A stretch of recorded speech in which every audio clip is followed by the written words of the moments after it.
Hello, welcome again to For Collectors. I am John, the 3D80s kid, and I am just here to introduce our special guests for our very special Veterans Day live stream. This thing was all put together by Dave over at Legends of the Dugout. So welcome to the channel, Dave. Thank you, John, for doing this. Oh, no worries. Happy to do it. And so far, the only guest of his who has been able to arrive is Adam over at Vintage Sanctuary over on the other side of Portland from me. Welcome, Adam. Thank you, John, and thank you, Dave.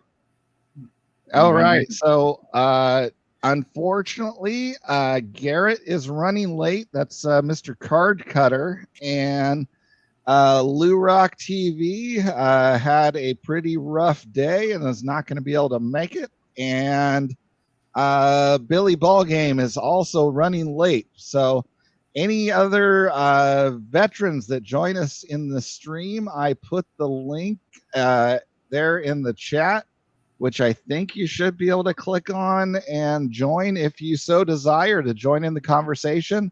So I am going to slip to the background and let Dave take it from here. Thanks, guys. All right. So I asked John to do this, host this for me on here, which he did. Since tomorrow's Veterans Day, I figure, as myself as a veteran and get a bunch of other veterans on here to,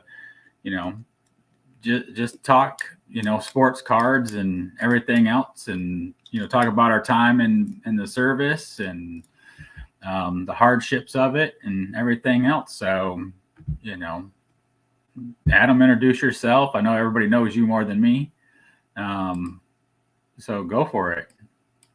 Well, thank you, Dave. Well, I think that when it came to military service, you had a lot more hardships than me. I was a chaplain's assistant attached to a special forces unit, but I did not go out with the special forces teams when they were on various missions, collaborating with, in various parts of the world. So I pretty much hung out at the chapel. So yeah, you definitely had more risk for sure. But I am great to be here. And, I'm a very patriotic person, and I really appreciate those who serve, our police officers, firefighters, people who are in the military or have been in the military. So thank you for your service. Yes. So what's up, Drew? I know everybody in here. I'm trying to log into my thing so I can join the chat so I can say hello to everyone in here. I guess I should have did that earlier. I'm unprepared, as my channel, Unprepared and Live. Oh yeah. I gotta.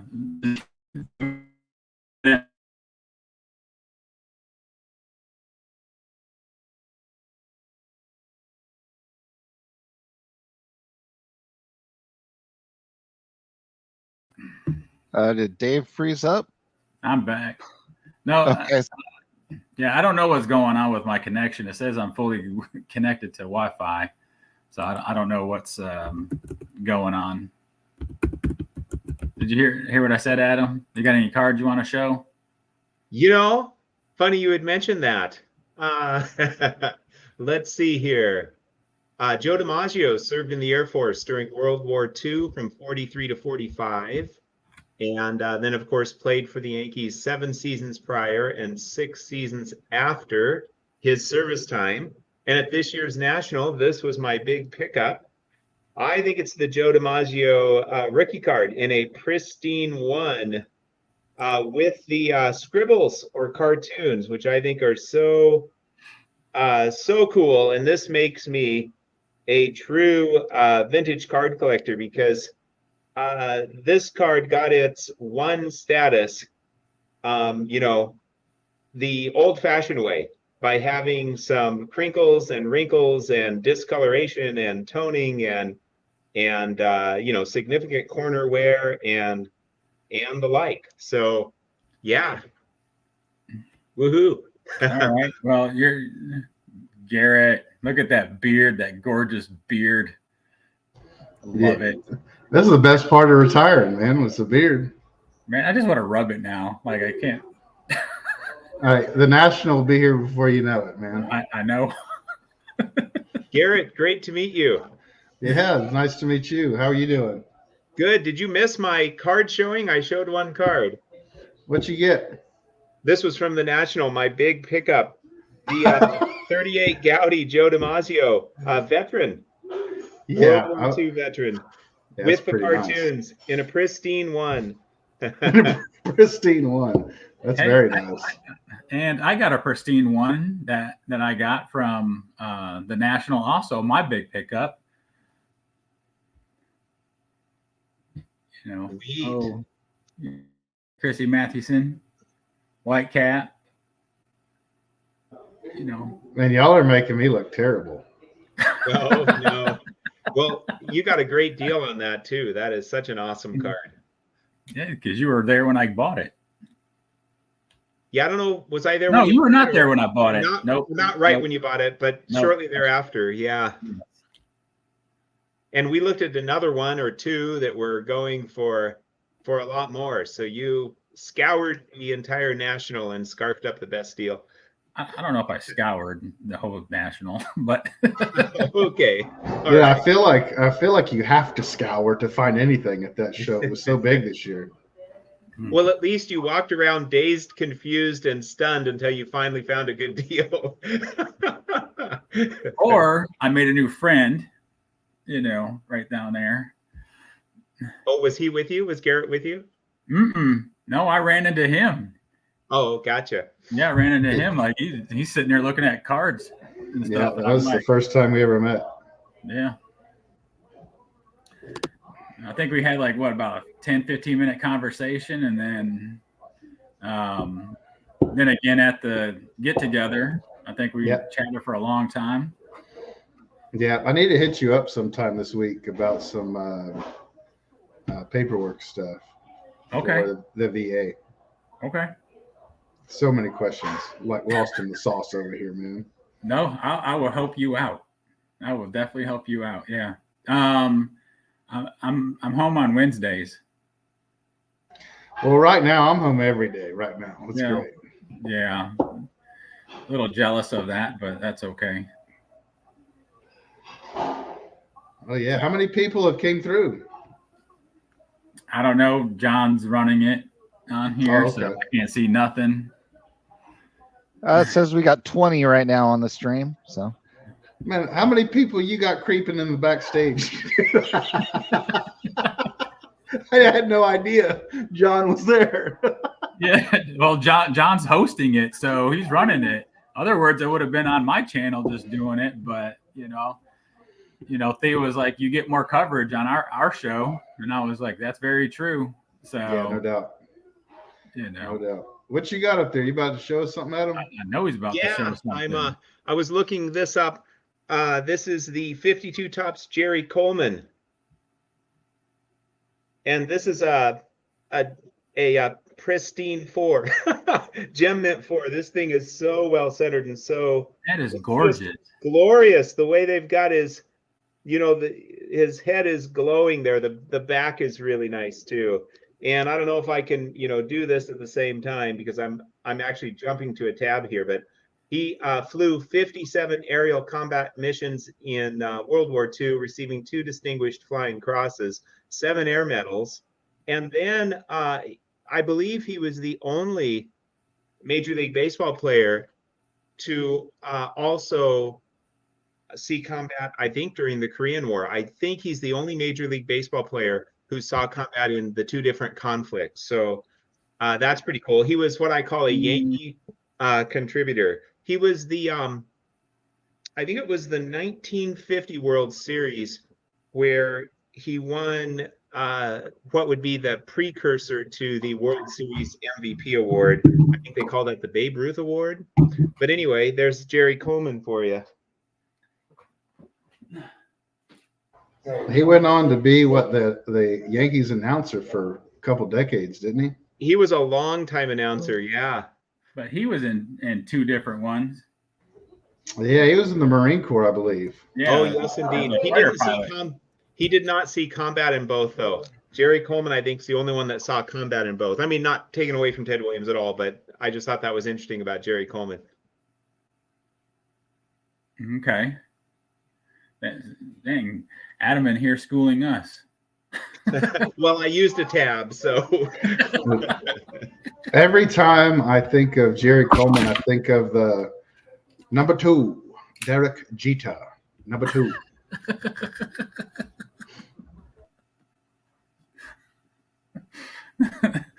that was good, Garrett. I try, man. I try. So I know you're not big into like the baseball stuff, football. So do you have anybody that played football that served? Oh man, he's talking about on the spot. Oh, Rocky Blyer. Yeah, I think he's a Purple Heart recipient, if I remember correctly. Okay. Or he was either that or Silver Star or something. I'll have to look it up here. Okay. It's gonna drive me nuts. So Yeah, you got a super cool sign in your background there, that Slab City sign. Wow. Oh, I just picked it up on the side of the road. You just took it off the business and brought it home, huh? Yeah. And then he's looking at the one in front of him that's probably glowing. It says CardCutter. No, I definitely don't need one of those. On the back of his truck, he has Slab City, CardCutter, QR codes in the back to go instantly to his page. Oh, no, I'm not ate up like that. So, according to Google, I got Rocky Blyer winning a Bronze Star and a Purple Heart. Oh, you beat me to it, John. All right. He served in Vietnam. So, you know who else who served? I don't know in what capacity. I think he was just in the reserves. Was Kevin Green, the Hall of Fame linebacker, which I think I have something kind of cool. Let me see if I can find it real quick. Okay. So as he's walking away, I know like prior to having this, with Lou being out and Bill being gone, and Drew. I mean, if you want to jump on, I know you did some service kind of thing in some kind of fashion. But going around, like Adam introduced himself and saying he was in the Army and did whatever. For those that don't know you, Garrett, you want to tell them about your what branch, how long you were in, and just a little yeah, no problem. So I was in the Navy, and I guess I still am because I'm still collecting an active duty paycheck for 22 years. And then I should be officially retiring where I'm not on leave, no paycheck from active duty status here in about a month or congrats. so. Yeah, so we'll see. It'd be nice to have a pension at 41 years old. So heck yeah. And then when I was a jet engine mechanic. I worked on F-18 engines, fuel systems, and stuff like that. Wow. So a couple years back, Kevin Green passed away about a year and a half ago. So this would have been about 3-4 years ago. I sent him a TTM. Okay. And I talked about his service and I talked about my service. And then so he sent back all the cards that I wanted signed. He signed them all, but he sent me this as well. And so this is a challenge coin. And are we going to focus? Hang on. I don't know if we're going to focus here. It just wants to focus on this beautiful beard. There we go. So it has all the teams that he played for in the NFL. And then on this side, it has he was in the Army, and I can't really speak too much on the Army. I know he was a captain. Yeah, captain, airborne, and I think if I'm trying to see that other logo on there. That Yeah, might this- be TV Airborne. Yeah, there we go. tank. He was a armor. Yeah, he was a tanker. Yeah. So it's something, you know, you can't just pick up all willy-nilly. You know, he was the only one that had them. This one's serialized to 447. So pretty cool and unique piece of, I guess, memorabilia now. That's really cool. So yeah, let's show some cards. So, you know, I just fairly recently, I have only been collecting vintage baseball cards for about 3 years. So before then, I never even followed baseball, like literally knew almost nothing. So, you know, I just discovered not that long ago, there's this dude called Larry Doby. I mean, I guess I kind of knew he existed, but not that long ago did I realize just how amazing and historically significant he is. So I recently picked this bad boy up. And that's his 52 tops in a gem mint 4. This thing is just outstanding. It's got incredible registration and just really vivid color. Back looks great as well. And then I also got this Dobie. This one I got at auction recently, a measly $47, which is ridiculous for his 54 Bowman in a 5. And it's got, you know, gorgeous. Oh man, it's got the Yankee Stadium back there, and it's just such a. I know it's a pose, but I think it's such a beautiful pose. Back's really clean too. And then I've got, is it 1 or 2 more Dobies? I've got 1 or 2 Dobies coming. Maybe it's 1. I think it's 1. I want to believe it's 2, but I got another one coming. And then let me show you these really quick. This is cool because I've got 10 cards out of the 80 card 1959 Fleer Ted Williams set. Well, 3 of the 10 that I have actually have a military theme. This is card number 22, Ted Solos, 1944. Yeah, I love those. I've seen those before. Those are super cool. And then, and of course, you know, this is what the back looks like. And then I've got card number 44, 1952, Ted back to the Marines, and it shows him like putting, you know, hanging up his uniform so he can go back to the Marines. These all happen to be PSA 8s because, you know, they weren't actually that spendy at all. And then I've got card number 46, ready for combat. He's being issued his flight gear there, which is pretty cool. So I'm not trying to collect this whole set, but I've got 10 cards out of the set, and, you know, probably will end up with some more over time, I would imagine. I just get the ones that appeal to me. And so I mostly got the baseball related ones, but well, they're all baseball related in some way, I guess. Yeah, I think there's some. They go through his life, so There's some pretty wild cards in that set, if my memory serves, like where he's hunting, and he's like in like just street clothes with a gun, and I could think there's another one where he's fishing. So yeah, I mean, you know, this is one of my favorites right here. I mostly got the ones that were baseball themed, but I liked those military themed ones that I picked up. This one I think is just absolutely gorgeous. 1957 Hot September for Ted.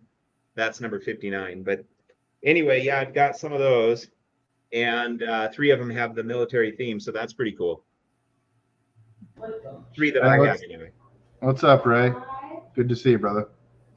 Man, a lot of good people coming in here. So I guess you prepared more than I did, Adam, because, you know, I didn't grab anything to show. You know me, I'll just get up and grab it and come back. Hey, no worries. I got all sorts of. I don't want to be a hog, but somebody mentioned Spawn. I got this a couple years back. The 52 Spawn and a 5. And this thing is just screaming gorgeous. It's got a little extra black ink. Yeah, it's just really got the nice thick ink, which I like. This is the black back. I believe he has a red back as well. Heck, I would Really be nice. having that too. So Adam, you know that picture I sent to the group chat the other day with the display of the 52 tops? Right. It was the Woolworths picture. They had like all the cards still in boxes hanging up. Oh, it's vaguely, it's coming back to me. Okay. Well, anyways,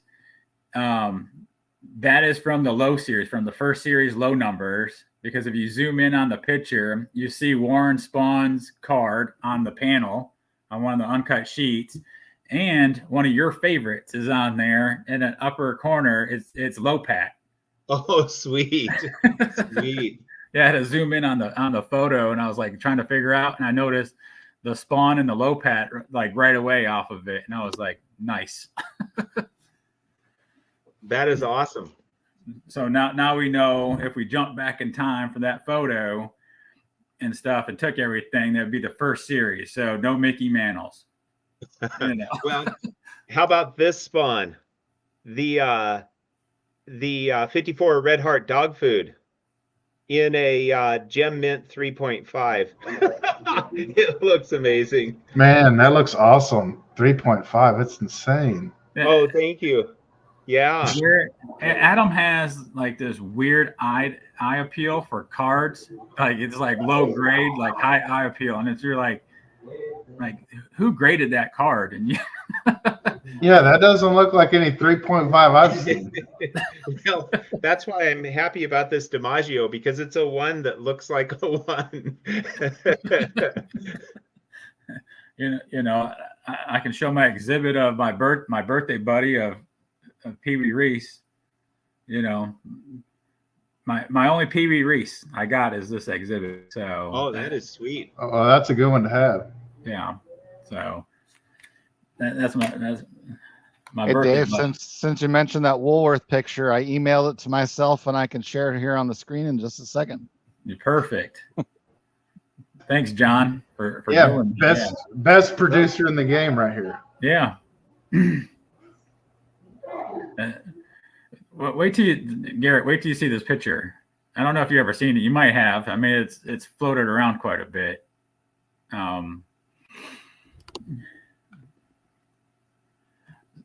So since you two already introduced yourself, I guess everybody knows me, but I did 20 years, retired. December 1 would be 5 years retired from the Army.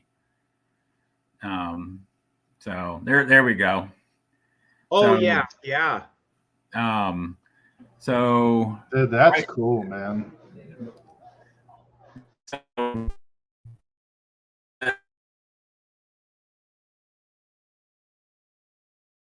The boy is right there. That first panel close over, up in the upper panel. Third card over is the Lopat. Oh, sweet. And then the closer to, I guess, your left, the bottom card, third one over, is the Spawn.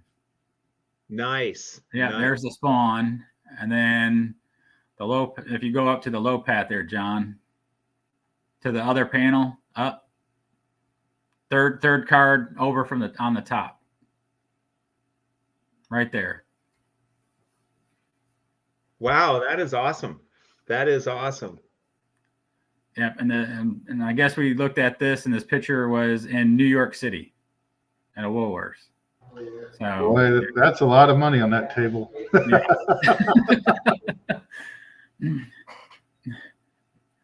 Too bad they don't display that stuff like they did back then. The pride and the joy and everything else that went into their product.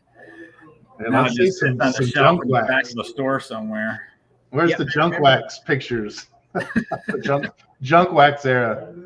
Yeah, I remember that was the era of exploiting kids, right? That was all about exploiting kids and getting those pennies and nickels out of their pockets back in the 50s. But I remember when you sent that picture, Dave, and I think maybe a person or two was like, oh, wow, that's really cool. Wouldn't it be great to go back in time and snarf those up? And I was like, oh, come on, guys, taking the cards away from the kids. But you know what? If I could go back in time, I think I'd be scarfing those up too. I wonder what a case of that would have cost you back then if you were to buy like a full case. What was it, like a nickel a pack? I think it was a nickel a pack.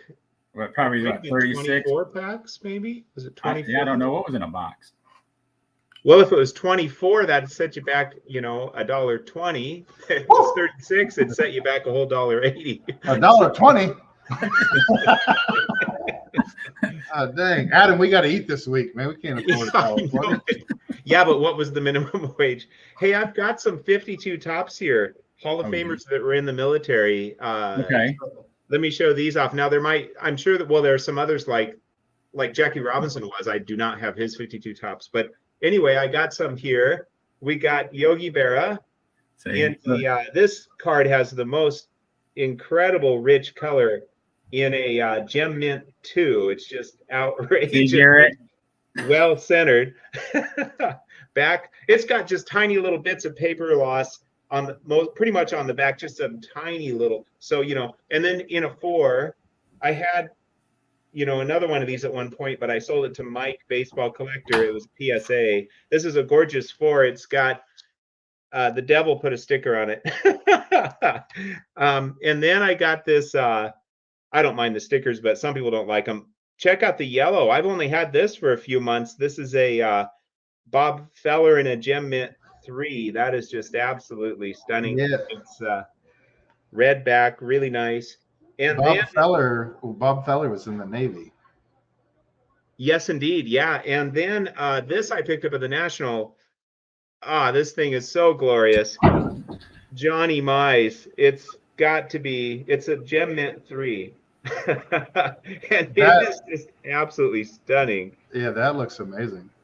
And then finally, this one I picked up. My first National was last year, and I bought a PSA authentic Willie Mays. I show it off all the time, so probably more than I'm supposed to. But I crossed it to SGC after a while. It was bugging me. What's wrong with this thing? I don't think there's anything wrong with it. And SGC gave it a 2.5. So it's off center, but other than that, it's it's got some indentations that you can see if you inspect it. Not that many, but it just has glorious eye appeal. I think it's just really, really beautiful. Rich color surfaces is very nice. So that was pretty cool because I would not have paid. I sold some coins to be able to get this in an authentic, so I would not have been able to afford it in a 2.5. But sent it over to SGC, and they gave it the letter grade, so that was really cool. You came up pretty good on that. Well, I told it to them. I wanted to know, has it been trimmed? It measured right. I was like, why is it not getting a grade? And I guess maybe whoever sent it to, it didn't say altered. I guess maybe whoever sent it to PSA just wanted it authenticated for some reason. So, that very well could be. It probably could be a lot cheaper just doing authenticated instead of getting a numbered grade also. I think. Well, I'm wondering with the, maybe they looked at it. It's pretty off center. It does have a little bit of an indentation. I don't know if it's from the factory. If it doesn't bother me at all, you really have to look for it to see it. But I wonder if maybe they thought, well, I just want authentic. I don't want to take a risk of them saying that it's been authentic, but it's altered. Who knows? Okay. Hey, so when I was stationed in Pensacola, once a year for the Chief season, we would go to Mobile, Alabama, which is just right across the bridge. And they had the USS Alabama there as a museum. Okay. And they have a full Bob Feller exhibit on that ship because he served on that ship. Wow. Wow. And being an active duty member and being there for a specific reason, every year that we picked, we hand selected one person that was an E6 being selected for E7, and we let them sleep in Bob Feller's rack, and the ship didn't mind. They were like, that's great. So ever since I found that out, I kind of have an affinity for Bob Feller. That's pretty awesome. Yeah, it's super cool. And let me tell you, his rack, it was nothing fancy, man. It was held on by those daisy chains. He didn't have his own wardroom or anything fancy like that. Wow. Yeah, this is from cool. This article. It says Bob Feller was the first Major League Baseball player to enlist following the attacks on Pearl Harbor in 1941, joining the U.S. Navy for 4 years.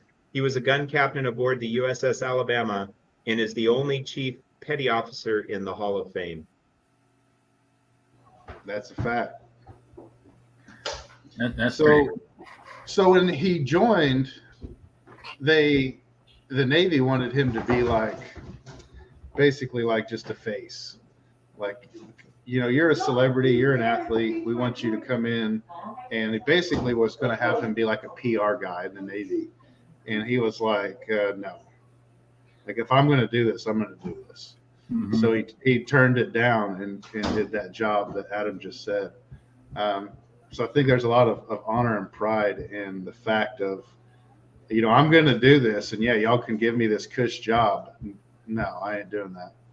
And it's not, I think that's something that you don't see a lot of today. And I think that's very honorable. All right. So a question for both of you now. So with Garrett, I'll start with you first and then Adam, because I know Adam started collecting cards way later after his time in service. But with you being in, what was your hardships of, collecting, staying in the hobby, and like your focus on that? And did you have breaks during that time? I know you been doing, YouTube for a long time, doing TTMs, reaching out and everything. You had your special way of doing things. But what was your hardships, your fallbacks? Like, how did you make it through? So I think that what was difficult for me was when I first joined, I was like an E1. I didn't come in like as an E2 or 3. Not that the paycheck is much different. It's an extra like $50 a payday maybe. But man, my paycheck was just awful. And then like most junior sailors, and I assume most junior soldiers, of course, your paycheck is nothing. And then let's go buy a brand new car. And so your whole paycheck is going to a car payment and insurance. And like, you can barely afford gas, much less baseball cards. So I probably didn't get back into collecting after I joined, probably until I was like an E4, E5, and I started getting some extra money. But I did collect a little bit in that time. And what I would do, because I was stationed in California, and there's all kinds of baseball out there. There's 5 major league teams. Mm-hmm. There's the California League, which is a whole A-ball league. And then at the time, there was 2 AAA teams. And so what I would do is I would find out if any of the teams that weekend was giving away bobbleheads. And if they were, I would drive to the game, get the cheapest ticket possible, and get a bobblehead and watch the game and then drive back to the base that night. That's cool. So, but with you doing your YouTube and TTMs, did you have any hardships with that along the way too, with like being deployed? So I've been on YouTube for 12 years now, 11 years, something like that. And so I was already in for about 10 years before I started YouTube. And then, it's kind of weird because, they tell you as content creators, which I hate that for, like, at least for myself. Like, I'm just an average dude that pushes play and shows off some cool stuff.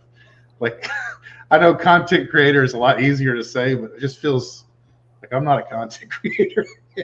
I don't know with that Slab City sign in the background. He's a breaker. He's becoming a breaker. But consistency. Like, everyone likes to see consistent stuff coming from your channel, and it was like every 3 or 4 years, you're going on all these detachments. You're going on 7, 8, 9 month deployments. I went on a 10-month deployment once, and it's like by the time you come back, you're like a lot of the old dogs know you, and they're like, "Hey, welcome back." But it's like, man, there's a whole group of people, that you have no clue who they are. And 7, 8, 9 months on YouTube, man, like you could be kind of a bigwig in our little community. You could be a real face. And so it was very interesting. I think I did 4 deployments since I've been on YouTube.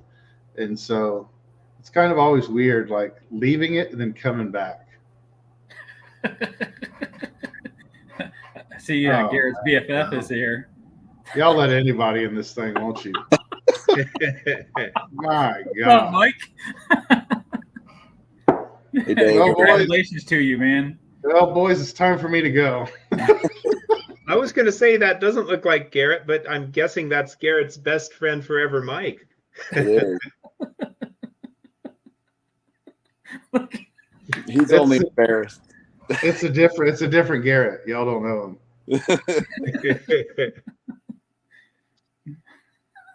Hey, I watched when Garrett got on, and I skipped forward, and I haven't watched the rest of it for the last half hour or so that Garrett's been on there. But I just want to say to my buddy that I'm proud of him. He's an amazing guy, and I'm honored that he worked so long to defend our freedom and serve this country. And I'm proud to know him and proud to be his best friend. So, Hey, and And if y'all want to shout out like that, it's only $10, friends and family. And he'll give you one just like that. Hey, and I'm proud to have just seen Garrett for the first time ever on this live stream. Yeah. Thank you, Mike. And Adam, I'm sorry. Adam, I'm actually sorry too for you. And I'm Garrett's consultant on VA problems. I've only known Garrett for how long have we known each other, Garrett? 8 years? Yeah, I would say probably 8 going on 9, I would assume. And we talk literally, if not once, 5 or 6 times a day. And it is constant. And to see guys that Garrett and I talk about everything and not just cards, and we're like brothers, and we tease each other and rib each other and get mad at each other and all the things that you would expect brothers to do. And but it's so special. And when he would go on deployment, or he would be TDY somewhere or whatever, I always I was always thinking about him, always praying for him, because I wanted him to be okay, and I wanted him to come back to me. And it sounds like I'm married to him, but I'm not. But yeah, I swear I'm married to a woman. we did just spend a few nights together in Dallas last weekend, so we had a little rendezvous in Dallas. But yeah, that was wild, man. You'd hit like a port, and so you're there in a port for like 4 or 5 days, and it's kind of busy, and that would be the only time I could constantly talk to my wife and kids. But every port always had to call my M&M buddies, which is I made sure that my 2 best friends were named Mike, because it's a lot easier to remember. So I'd always call baseball collector Mike or Canadian cards Mike. And it's funny, they'd be like, "Where are you at?" And you'd be like, "God dang, where am I, man?" You're always in some different place, doing something. But it'd be a nice change of pace to hopefully be home for quite some time. Hopefully I don't get a job that's like you're always traveling. Well, I'll let y'all get back to it. I just genuinely wanted to come on here and just say thank you guys. And Dave, thank you for your service. And Thank you, Mike. Just y'all are the heroes. Our country has gotten disillusioned, I think, a lot about defining what a true hero is. And I think that's okay. I'll say it out loud. You guys are awesome, and appreciate everything you've done. And dude, out of all the names you called me last week, and hero was never one. Well, it was more Dave and you, Garrett. It didn't have to be 50-50. I wasn't talking to you, Garrett. But I'll let you guys get back to it. But love you, Garrett. I'll see you guys later. Great to see you, Mike. Thanks, Love Mike. you, Adam and Dave. Later. Right. Thank you. See you guys. Well, we were just visited by the godfather of the vintage card collecting community.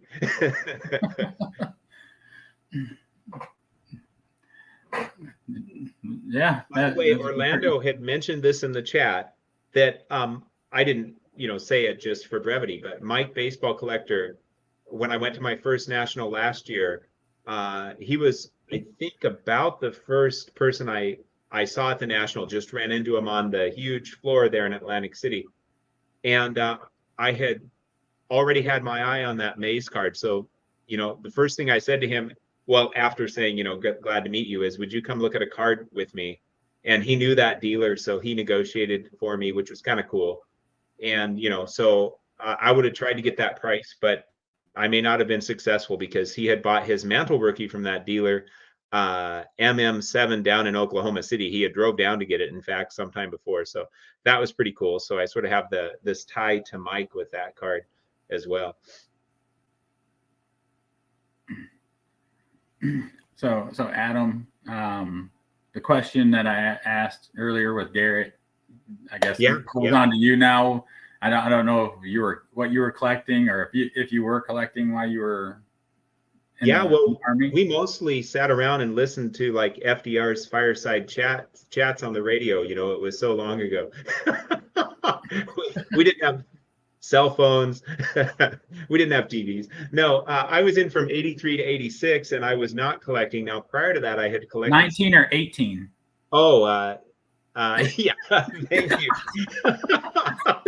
Yeah, I can't remember. Maybe it was 83 to 86. I mean, maybe it was 1883 to 1886. But anyway, so I had collected some coins and stamps prior to that. But while I was in the military, like Garrett, I had, did not have a lot of extra money. So I wasn't collecting at all. And after I got out of the military, I collected some basketball cards and so forth. And then, got into vintage baseball more recently. But yeah, in the military, did not collect at all. It's funny you mentioned Garrett, because I had this this Ford LTD station wagon from the 70s that was pretty beat up even for its age, and didn't, so I paid cash for it. That was the good news. The bad news is you couldn't drive it anywhere because it just kept breaking down. But a lot of my friends in the military, they had done what you said, which is they went out and they got, a dream vehicle for them, or a really cool new vehicle, but on their military salary, that pretty much wiped out all of their money right there, just their vehicle payments. Hey, let me show you this. This is Stan Musial, military guy. This is a 1.5 52 Red Man tobacco, and this card is gorgeous. However, if you were to inspect it, and it's with the tab, which is really cool, you had to take 50 of these tabs and cut them off and send them in to get a baseball cap. So that would represent $10 worth of tobacco pouches, because the pouches were 20 cents each. So I imagine, dads or maybe moms, if they were into tobacco, would, buy these, and the kids would ask them to buy Red Man tobacco if they wanted the cards, because the card was literally put on top of the tobacco pouch and then wrapped in cellophane. And for that reason, I think a lot of these got wrinkles in them, during the process of the card being shrink wrapped onto the tobacco pouch. And so this one has all sorts of crinkles, but it's really sharp and the color is strong. And so I'm thinking that it probably came that way right out of the pack. It was probably a 1.5 right when it was bought, is what I'm thinking. But anyway, I may try to upgrade this at some point. And if I do, I might hang on to this one because I really like it. So this was kind of a breakthrough for me because, I've gotten to the point where some cards that have some issues, where I can find them endearing, and that did not used to be the case. I had only collected more modern cards, so it was like I was very picky, and anything, just about anything would bug me. But I guess I've been hanging around my vintage collector friends long enough now where my standards have gotten way, way lower. So I still look for really high eye appeal, but things that would just drive me nuts before I can live with now. So I don't think there's a real Stan Musial. He's not smiling. No, he is not smiling. No, but of course, I've got to show this one because this is see, you can't be too far away. Oh, it's over here. Right. Here we go. I've got to show this one. This is the glorious Gem Mint 4 Stan Musial. And that's incredible. This thing is so sweet. That's a card that was high on my list. I wanted to get that. Yeah, I was just waiting for the right price and the right one, and that one is just screaming gorgeous. You know, I got a pack fresh Stan Musial still in the pack. Oh, sweet. I think I was with you. Was I with you when you got that one? I think so. The Yeah, 61J at that publishing. card shop. No, this is at the. I got this at the National. Oh, that's not the one you got. The Okay. card shop was the Nelly Fox that Dom picked up. Oh, okay. Hey, Dave, all those baseballs back there, what's the story with all those?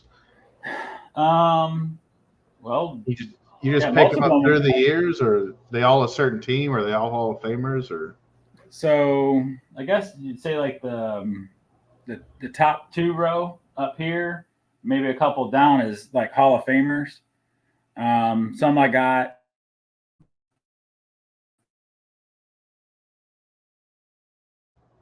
man, this story really died.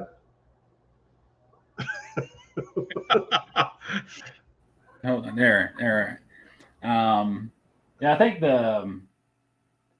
someone was the Monty Irvin was a TTM. That was pretty cool. I wrote him and stuff. I wrote him after 42. The movie 42 came out, and I wrote him. Such a great movie. And then Eddie Murray. I got him in Myrtle Beach at a celebrity golf tournament. We just showed up there. There's like nobody else graphing the place and like this. And he like pulled up in the golf cart after the 18th hole, and he went or drove around the building, and I followed him over there. And then he drove back around to the other side, and I followed him over there, and he's like, just give me a minute. And I was like, all right. And then he's like, all right, come here. He signed my ball and went about my business. So,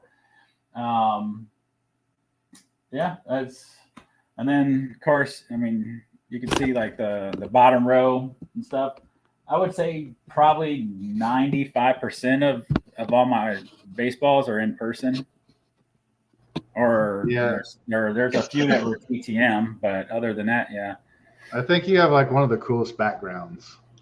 I tell baseball collector that there's times like I'll catch myself watching his video but not even paying attention to what he's saying because I'm looking at the stuff in the background. I just think it's cool that when people have like really cool backgrounds, and I think yours is like one of the coolest I've seen. Well, I mean, it's here. I guess I'll scoot this way so you can see. I mean, I have and then there's a here. I guess I'll scoot it this way so you can see. That's all cards on that shelf over there. I thought those shelves were like mounted to the wall. Those go all the way to the ground. Yeah. And then that's my pile of cards that I need to do something better with. And I got stuff hanging up on the wall and everything else that's in here too. So yeah, if there's anything that you want to see that you want me to pull off, just let me know. Dave, that's one of the coolest setups. And I'm like as low as possible on the totem pole of having anything cool in the background or in the foreground for that matter. I don't want to listen. I don't want to hear about your pole sitting next to you. Okay. I got the pole though, but anyway, I really think that's cool, Dave, because and someday if I go for a card room, I would wait till we move without going into all the reasons why, but I might go for something like what you've got going on there because, clearly people love it, first of all, but secondly, because I love what you've done with those shelves. You can move those around if you want to go to a different room or rearrange stuff. You don't even have to. Yeah, that really appeals to me. I like simple solutions. Mike, I don't know where I got the shelves at all. I don't, but it's weird. Like my desk that I'm sitting at actually has shelves as the sides. So I have books and then I have like binders under, like on the bottom one that's full of cards also. And then the other one I have like some kind of supplies, and then there's like 2 boxes of vintage stuff that I'm working on over here. So yeah, I don't remember. Maybe Amazon. I have no idea where I got those. Hey, I got a trivia question Okay. for you guys, plus a couple cards to go with it. And I'm the last person who could answer trivia questions because I'm not just trying to be humble. My knowledge is All right. So relatively- hold on, Adam. So since you're doing a trivia question, yeah. right? Do you have a hard trivia question? Card trivia. I Do you guess have it's a trivia question. Do you have a hard one? Because the reason I'm asking is the first person, all right, to answer this question, right, since it's Veterans Day, Okay. right, will get this card right here. It's Sergeant First Class Petrie. Oh, sweet. Right, Medal of Honor winner, and it's autographed. Yeah, that is awesome. super, okay. Super unique. And I think I have one of those that you had graciously gifted to me, Dave. Yes, and then Garrett, I need you to send me your information, and I will send you one of these also. But yeah, that's super cool, man. You all right, Adam? You if it's a hard one, okay, trivia question. The first person to answer it will win this card, but they have to reach out to me through my I'll put my email in the chat. Okay. All right. So all right. Shall I call the question then? Do the question.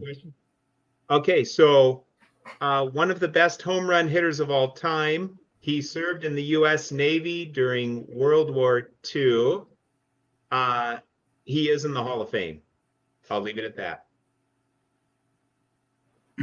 Okay. Since he was one of the best home run hitters of all time, he's not Bob Feller. I didn't know Garrett won 4 medals of honor. Probably in Call of Duty. And I can give. Oh wow. Oh wow! Congrats, Garrett. He's like, he's over here doing something. All right. Matt said Mize. I don't know. Was Mize in the Navy? I guess there could be more than one answer if that's not who I was thinking. There's somebody else, but I'm not sure if Mize was in the Navy. Let me check on that.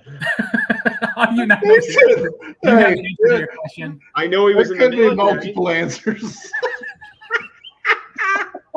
Let me check. I love it, man. Let me check here. Okay. Mike says Mize was in the U.S. Navy. So guess what? That's not the one I was thinking of. So there's more than one. Oh, geez. But that's the first person to get one, right? Okay. Orlando said Williams. Mike said give another clue. Then Mike said Ted Williams. And let's see. It's Adam. The answer is Mays. That's what Dom said. Oh no. I don't think. Why was no? Mays was in the Army and he didn't do any combat. Yeah. He just so. I mean, you can be the judge. I would think that Mize works because he was a slugger who was in the Navy and he's in the Hall of Fame, although he's not the one I was thinking of. Okay, but it has to be the answer you were thinking of. Does Adam. it have to be the answer I'm thinking of? Okay, yes. then we're not. Yeah, I would think so. I would think so. Okay. To your answer, it has to be. Uh-oh. Oh, Dave has frozen. Let me show here we are. There's Mize. multiple choice now. I got a trivia question while we wait on people to answer that one. Okay. What is the only YouTuber, and when I say YouTuber, I mean in our hobby community, that is in this that is in a set of cards with Willie Mays?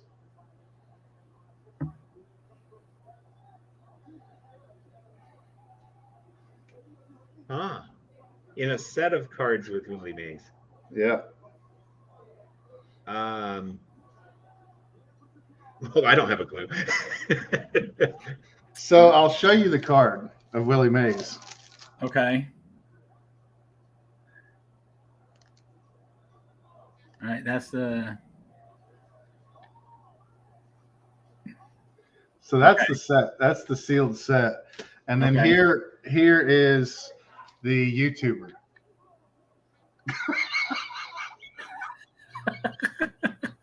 Okay.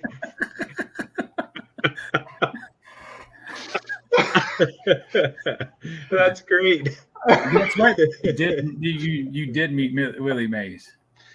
Yeah. So Yeah. years ago, I was on a deployment, and the San Jose Giants put on their social media that they were looking for veterans or active duty members that would like to be in a set of cards. And so I was on deployment, and my wife responded, and they selected me to be in the set. And so, like, on the back, you know, it's going to be tough to see, but there's a checklist, and it's all just Joe Blows like you and I, and then Willie Mays. That's really cool. Yeah. So I'm like, yeah, kind of a big deal here, boys. You know. Yeah. You are. But they made these, and this is like what she went on the field with, and like all the wives or spouses or the members. She said most of the military members were there, what held up their card. So, oh man. All right, Adam, look at the chat and see if anybody answered your question. Okay, guys, I have a confession to make. Here it is. Are you ready? No, geez. I'm going to have to leave the live stream, delete my YouTube channel, and move to a different state because my answer, I do have a correct answer, but guess what? He wasn't in the Navy. Was he not in the Navy? My person was in the Navy. I have a correct answer to my question. The problem is somebody mentioned Johnny Mize, and that was a correct answer, although not the person I was thinking of. Someone mentioned Yogi Berra. That's also a correct answer, although not the person I was thinking of. And someone mentioned Stan Musial. That's also a correct answer, but not the slugger I was thinking of. Orlando said Hammer. I don't know. Was World War II? Probably. At the rate we're going, probably. So it's a hard question, Dave, a really hard question, because basically anyone you say is probably correct. You were right. You were right, Adam. You're not good at this. Let me give you another hint. Are you ready? Okay. May I give another hint, Dave? Is that okay to narrow it down? Go ahead. So I'm toast. I'm deleting my YouTube channel, I'm not saying where I'm moving to. Okay, injuries cut his Major League Baseball career short. I can say more, but let me leave it at that. But he was one of the all-time home run hitters, especially how he was just knocking them out during his 10 seasons. He was only in 10 seasons in Major League Baseball because injuries cut his career short. All right, so somebody said Eddie Matthews. Ralph Kiner, that's it. Right. Let me show you a couple. Way to go, baseball collector. All right, Mike, you have my number. Send me your address, and I'll mail this to you. That was a tough trivia question with 47 correct answers. This was all part of my plan, Garrett. That's what made it so tough. There's only 37 correct answers. Good luck finding the one that I'm looking for. No. No, it's always fun if everybody hates you. Me. Ralph Kiner. This is a 4. I had a 5, an old PSA 5. This 4 blows it away, so I upgraded by downgrading. You know what I mean? And all right. Then this Kiner, the 49 leaf. This is the pink variation. It doesn't say it on the label, but most of them have an orange background. This has a pink, and when it has the pink, the blue is really very, very vivid. This is it's a 2. It's a gem mint 2. Just a stunning card. The back, the ink is really nice and thick. And Garrett's over here like this. Here's my Kiner. All right, here. You ready for mine, Adam? Yes, indeed. Yes. All right. Bring me up there, John. Oh, that is sweet. Oh, yeah. Yeah. You got a steal of a deal on some of those Redmans with tabs. Yeah. This is the 52. Man, Oh, y'all are killing me with all this show and tell. I'm just not a baseball guy. Yeah. You could show us a football then, or whatever you Hold on. I got you. I got you, Garrett.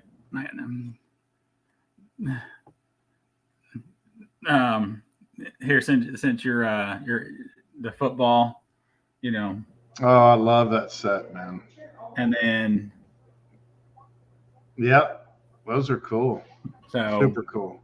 So yeah, these are my only part of my only 2 vintage football that I got. But yeah, Well, we'll have to work on that. Yeah. Well, boys, I'm gonna have to get going soon. I still haven't ate dinner, and I am famished. Yeah, well, since I'm a plus size model, like we got to eat a lot. So, well, hey, you're a 41-year-old near retiree, and plus you served your country with distinction. So that is really, really cool, Garrett. It's so great to meet you. Yeah, see, it was nice to meet baseball cards. See, well, all the cool ones I have are his from the basement, from Dave's basement collection. Those are all my cool cards now. I still don't have anything from there yet. But I'd love to be on here more. This was fun, man. I had a blast. Well, I'll let you know when I do my next one. Yeah, if y'all drop y'all standards really low again, I'd be happy to be on. Hey, my standards are low. There's going to be more room because I don't think I'm going to get invited back. not with trivia questions like that. Not with trivia questions. There's 20 answers in here, but I know I only have one. I'll see you, boys. I had a blast. Dave, thanks for inviting me on it. No problem. Thank you for coming on. Thank you for your service. Yeah, absolutely. Great to meet you. Take care, Adam. Bye. Yeah, thanks for coming, Garrett. Yeah, thanks, John, the man behind the camera. And just to assure everyone, there will never be an Adam Vintage Sanctuary hosted trivia game on the Four Collectors channel. We'll stick with Sammy Thunder on that front. So. That's a wise move. Very wise. Okay. I'm thinking of a guy. I know he was in the Hall of Fame. He played baseball. He somewhere in the outfield. Hey, let me show you this one. I got another Stan Musial. This is the 53 in a 3, and it is just really, really stunning. So I love these Redman tobaccos. They're like they're post-war tobacco cards, which is pretty cool. I mean, I'm not a tobacco card collector, but I just love them. They're big and colorful, and they really appeal to me with the tabs. I mean, I think they're cool without as well. That was their intended purpose. But to me, they're just really cool with the tabs because they're kind of scarce that way, or at least they're not just all over the place with tabs by any means. Yeah, I don't have any without a tab. Every one I have is with tab. Now, was that purposeful? Was that kind of your criteria? They must have a tab. So when I bought those, I was going through a bin that had them, and there were some that didn't have tabs, but for some reason I just wanted the ones with the tab on it. I thought they looked more appealing, their original form of it, so I do have like a thing in mind where I want to collect, the set from each year. Like it was 52 through 55, all with tab, and then go and get them also without tab. So I have both, with and without in there. But I want to throw this out to anybody that's out there watching. If you want to jump in on here now and hang out with a couple old veterans, go right ahead. you know, maybe we'll be on for another maybe 30 minutes and stuff, and then, you know, call it quits. I know John's got, you know, stuff to do. It's Friday. You know, I know he wants to spend some time with his family. So if you want to hop on and chat for a little bit, show some cards and whatever, come on in. John's a machine. He doesn't sleep. I know. Man. He just watches YouTube and puts together quality content. So, hey, something about the Redmans, Dave. Yeah. The 52. Here's the 52 Yogi Berra in a 4 with tab. I've got the Yogi Berra 52, 53, and 54, but I don't have the 55. But anyway, for the 52s, the number of the card is only on the tab. And then in 53, they changed it. So you have the card number. You can cut the tab off of 53, 54, or 55 and still have the card number on the card. But for the 52 Redmans, if you cut the tab off, I'm trying to redeem myself for my lack of, my lack of a solid trivia question. For the 52, if you cut the tab off, you won't have the card number anymore. Yeah, I see that now. Yeah, it says the. Yeah, I never noticed that before. So the 54 and 55, they did the same thing as the 53s? Yeah, so 52 is the only year, the first year, that the card number was only on the tab. And I think they probably figured out pretty quickly, oh, duh, that wasn't our smartest move. You know, if you're going to give people card numbers, it's not going to have them anymore. Or maybe, I don't know. I don't know. Maybe they did it on purpose so they could tell which tabs, you know, for 52, like which tabs got sent in for redemption. I guess that's possible as well. But they changed their tune starting in 53. Okay. See, look, I just always learning something. See, look at John putting his own. Oh, awesome! Thank you, thank you. Well, not everybody in the community has, you know, we all bring skills. Yeah. Or we all bring something, or at least I'm tolerated within the community, so I'll take it. So, Orlando, Matt, you guys want to jump in? I know you guys are out there hanging out. There's other people. Just jump on in. Eric, who else is out there? I'm trying to go through and stuff. Trying to think what says we got 25 people in the chat, so there's a lot of shy people at the moment. Yeah, apparently. Well, while we're waiting for the next veteran to jump on, would this be a live stream if I didn't show the 49 Leaf Stan Musial in a pristine one? It just has one little pinhole at the top. When this bad boy came up on eBay, kick him off, John. Kick him off. when that bad boy came up on eBay, and it was I think it was buy it now or best offer, and it was not a comma card. It was under that. It just absolutely gorgeous. The registration, the color, just off the charts. I think I made him an offer, and I didn't hear within like 15 or 20 minutes. I can't remember, but I think I just bought the darn thing, and I'm so glad I did. And then another veteran. Of course, we're only showing the veterans. This one, I think I got this at auction, but I got it on eBay. Maybe it was a buy it now that I made an offer on. I don't remember. But anyway, yeah, Ted Williams. This is one of my favorite cards ever.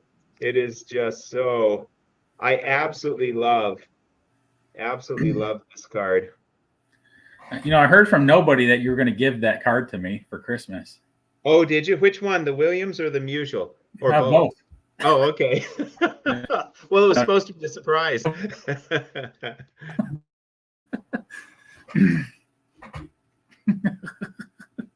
Here's a budget Stan Musial. I only paid, I think, $20 for this. Hey, Ray's asking you to show the Musial again. Oh yeah, absolutely, Ray. Absolutely. I know Ray wants to jump on.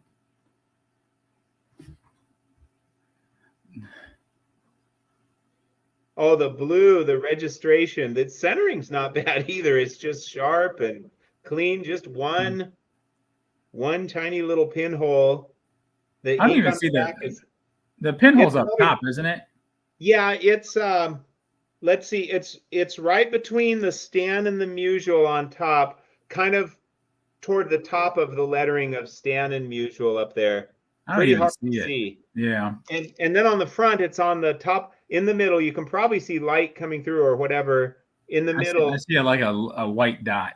Yeah, the white dot, that's where it's at. I mean, it's just perfectly placed.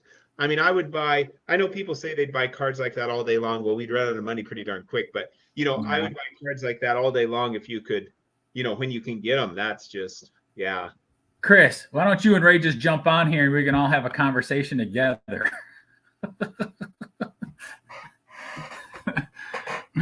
The four of us can talk. What do you think of this, Dave? And I know that Iconic Al, I think his channel is Iconic Baseball. He's doing his countdown. Mm-hmm. He's done his own very, very thorough rating of his top 100 based on some of the more advanced metrics like WAR and yada yada. And he does something that I think is super cool. What he does is for players who had military service, he factors in what their stats probably would have been, what they probably would have achieved if they had played baseball instead of doing that military service. And I think at one point he uses some tool that somebody made that is a very sophisticated tool, I think. I could be off. Maybe I'm thinking of another video. But anyway, he factors that in. He's not saying they absolutely would have, achieved those higher numbers if they had not been in, but he's saying they ought to, that's how he views them. That's kind of he doesn't want to ding them for military service. So if they were, at 375 home runs, let's say, and they had a couple of years of military service, well, maybe that would make them probably a 425 home run hitter. So he factors that in and gives them credit. And I think that's pretty cool. That's how he ranks them, by not dinging them for their military service. Hey, Chris from Missouri, how's it going, man? Doing great. Just we were Ray and I were talking while we're watching you guys. We're making fun of you guys a little bit, not too much. I figured. But you showed that Musial, and I thought Ray was going to jump through the screen. He was pretty excited. So, and before I say anything else, I've had a couple drinks tonight, so I don't want to be stupid. But I really appreciate you guys for what you guys have done for our country, and I feel safer knowing you guys, and I mean that, and I appreciate what you have sacrificed for the rest of us, and no, it's great. I'm glad to know both of you guys. Well, thank you, Chris. Thank you very much. Yeah. And the other thing is, Dave, do more content. You're one of my favorite people. So. I know. You and I need to have a conversation, sidebar kind of thing on the phone.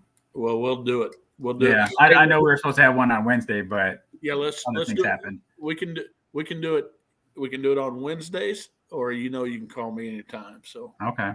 All right, brother. So as Ray just told me he was going to get on here, so keep an eye. I know nothing about technology. You're on here, so you know something about technology. Dang right. So you need to give Ray a hard time if he can't figure it out. You push enough buttons, one of them might just work. Hey, Ray's been on here too before. So having both of you on, I feel privileged having you on, Garrett's best friend, on here. We've been making fun of Garrett's best friend all day. Me and Ray and Don, and we love Mike, but he did a video on hobby burnout, and saying that he's burnt out just a little bit, and we respect that. But I'm pretty sure he's been on 22 channels telling us that he's had burnout. Yeah, I was going to say he made 3 videos that day, and he's appeared on about 5 or 6 live streams that I've seen. Yeah. But maybe that's why he's burned out. you can get away with that if you're the go-to YouTubers, right? But plus his team finally won a World Series.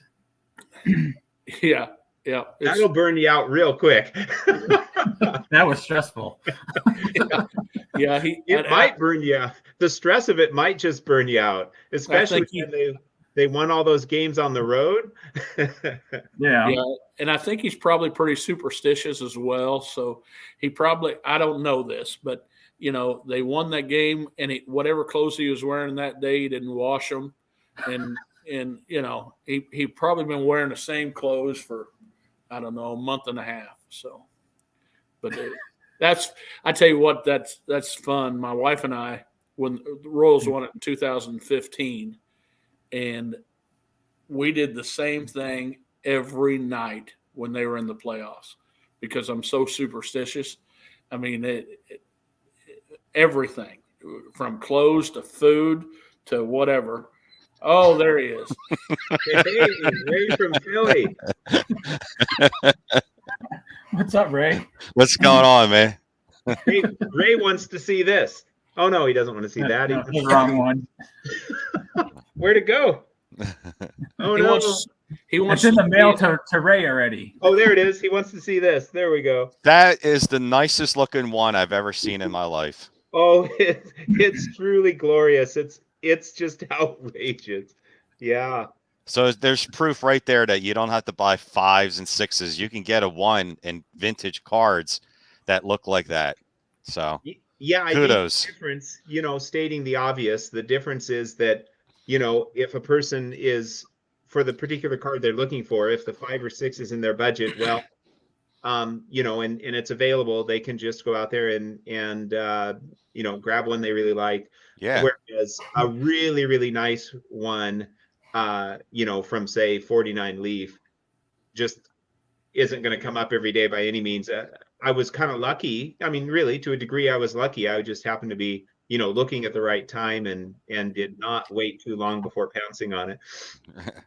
No, that was good job. So Ray and I were talking while you guys were on, and Adam, we think this year you have picked up a ton of cards, a ton of vintage cards that you're showing it. Has this been a really good year for you?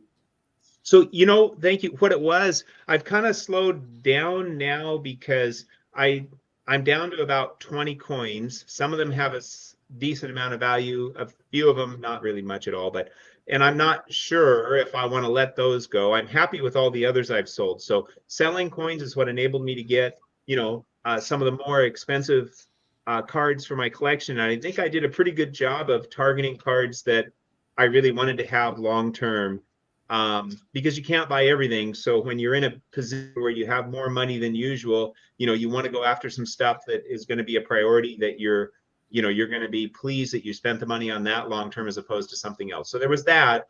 There was also the pandemic where, you know, prices were crazy. I did have some basketball cards and some other cards, not baseball cards, that I was able to sell and make some really nice. I have like a box full of some basketball cards that I had for many years and had, you know, hardly ever pulled out. They'd sit in the box for a few years and maybe I'd pull them out. I mean, just to give one example, I had some Tim Duncan Chrome rookies. I think they were like BGS 9. I had paid maybe, I don't even know, 30 or 40 bucks, and, you know, sold one of them for 600, just crazy stuff like that. So I was able to take, you know, just, you know, again, just nothing to do with me, just the market was crazy. So I was able to sell some of that stuff and get more money than I would usually have. So now I'm slowing down. I would still love to pick up. I mean, there's still, you know, I like to pick up the less expensive cards too, sure. But there's some quote unquote big cards for me that I'd still really love to get, but it's probably going to start, it's definitely going to be at a slower pace, you know, because the pandemic card boom, as well as selling coins, that is, you know, the pandemic card boom's over and the selling of coins has slowed down. I will show this beauty though. I have to say something about this that's pretty cool. This is a really gorgeous 3, just stunning, and the back's really nice too. But let me say a little bit about how I got this one. So I knew I would have to sell some coins to compensate, and I was totally comfortable doing that. And one of the coins that I sold was an 1810 half dollar. It was like very fine 30, I believe, NGC graded, one of the coin grading services.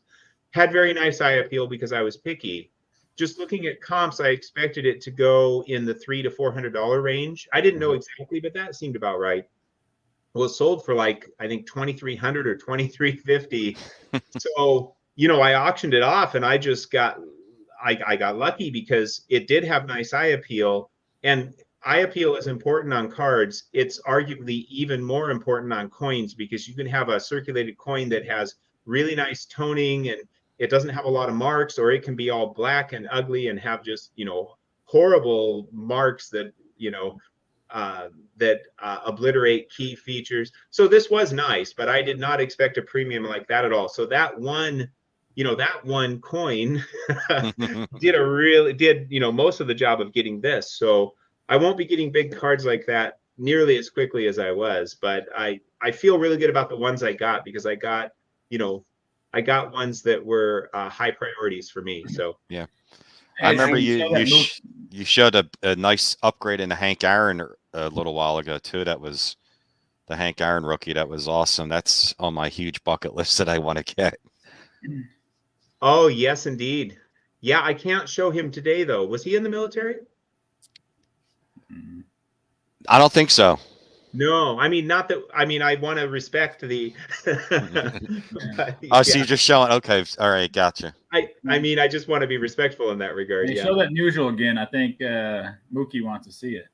Oh, yeah, because he likes the pinhole cards. Yeah. All right, Mookie. You know what? I'm doing this for Ray and for Mookie. I'm taking this bad boy out of the sleeve.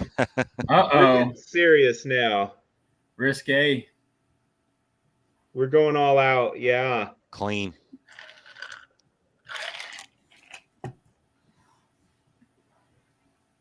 And we'll show the back. I'm on the backs of these. Some of them, the ink's, you know, pretty weak in spots. I actually don't like that, like the Kiner. Mm-hmm.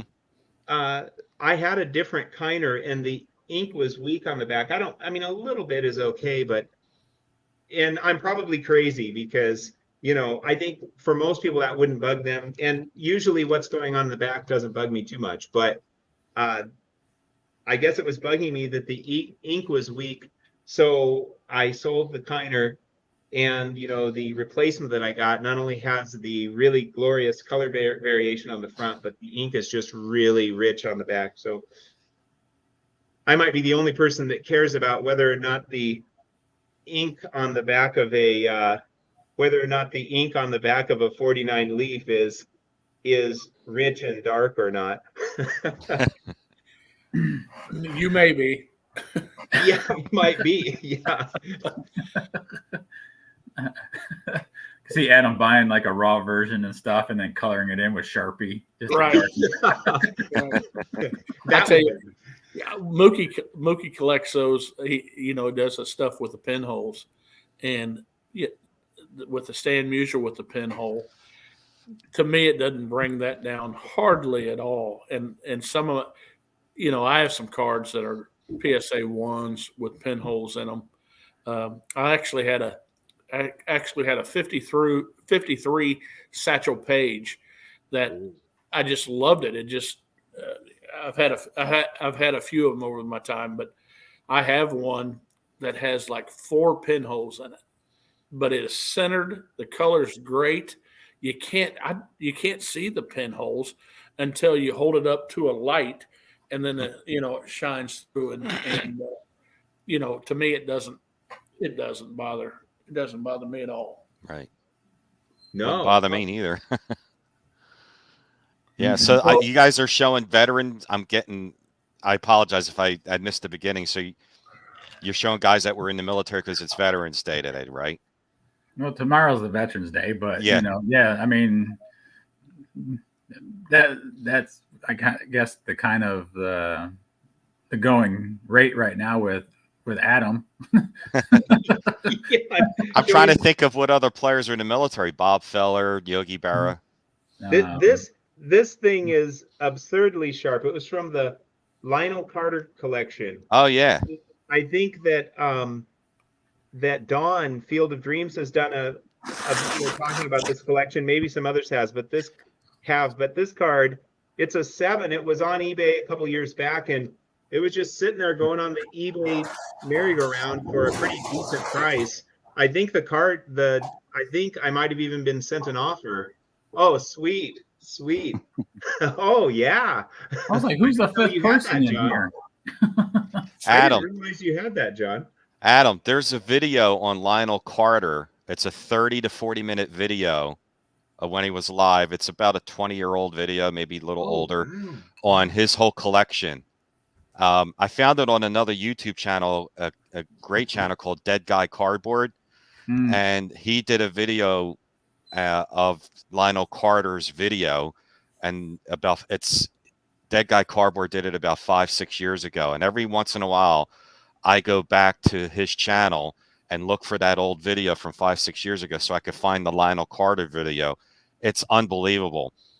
He's a true pioneer of the hobby, Lionel Carter. And they showed how, you know, people broke into his house and stole his collection. They got it back. And then that's when he just sold it and had them all SGC graded and had his legacy name put on there. It's a great video. If you could find the video on Lionel Carter, if you can't, go to Dead Guy Cardboard and go back to his older videos from like 5-6 years ago, and you'll see the Lionel Carter video on one of his videos. It's really awesome. Yeah, and he didn't want to sell his collection. He didn't want to, right? But he thought it was very dangerous to have that much value in a house with his wife, and you know, that's a shame. But they were elderly people. Bill Mastro is in the video, just to show you how old this video is. It's like from the early 90s. So it might be close to 30 years old. And they show the whole process of the auction, of him selling, and he made a lot of money off of it. And he had the T206. He had everything except the Honus Wagner. And he could have bought it for like $100, but he thought, that's it. I'm not spending $100 on a card. Yeah. And he just, so there was a blank spot in his folder where Honus Wagner should have been. Yeah. But he just thought, there is no way I'm going to spend $100 on a Honus Wagner card. And you got to see the scrapbooks that he keeps these cards in. He would buy plain scrapbooks and put these corner framings in so the cards would fit in. Yeah. It's you have to watch this. I'm telling you, it is really amazing scrapbooks. And he had dozens and dozens and dozens of these scrapbooks where he kept all his entire collection in. And how he kept them, like he would glue those corner frame pieces in for them, and then the cards would slide right into there. I was like, wow, I was just blown away. I made a note. I made a note on my computer, Ray. So I'm going to look for that. I'm going to find that video. If you can't find Lionel Carter's video, then go to Dead Guy Cardboard's channel. Yeah, I wrote that down. Yeah. 5 years, 6 years old video. And you'll see it. It might even be titled Lionel Carter Collection or something.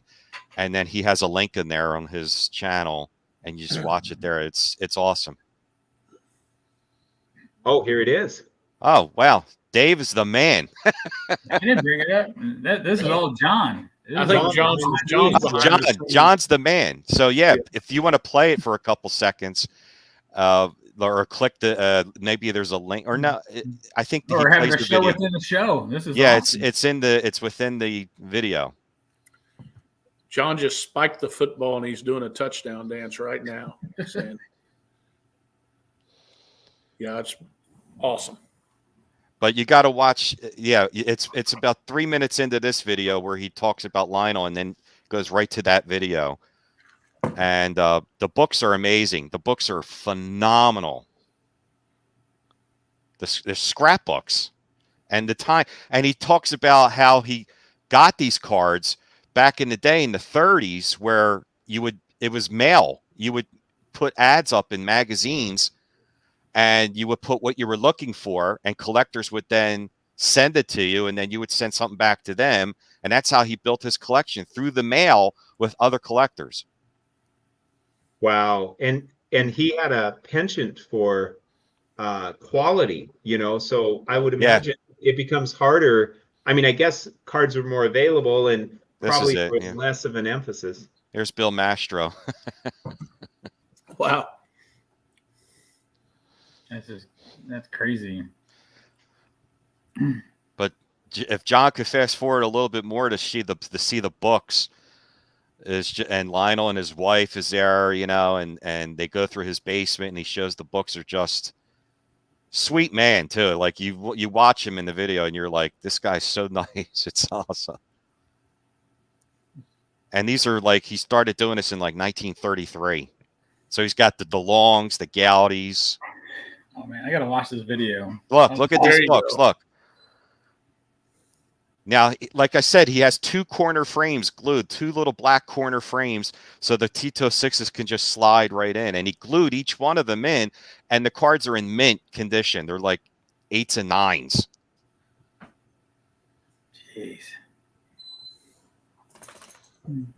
But yeah, you got to watch this. It's unreal. Yeah. I've seen this like 8 times.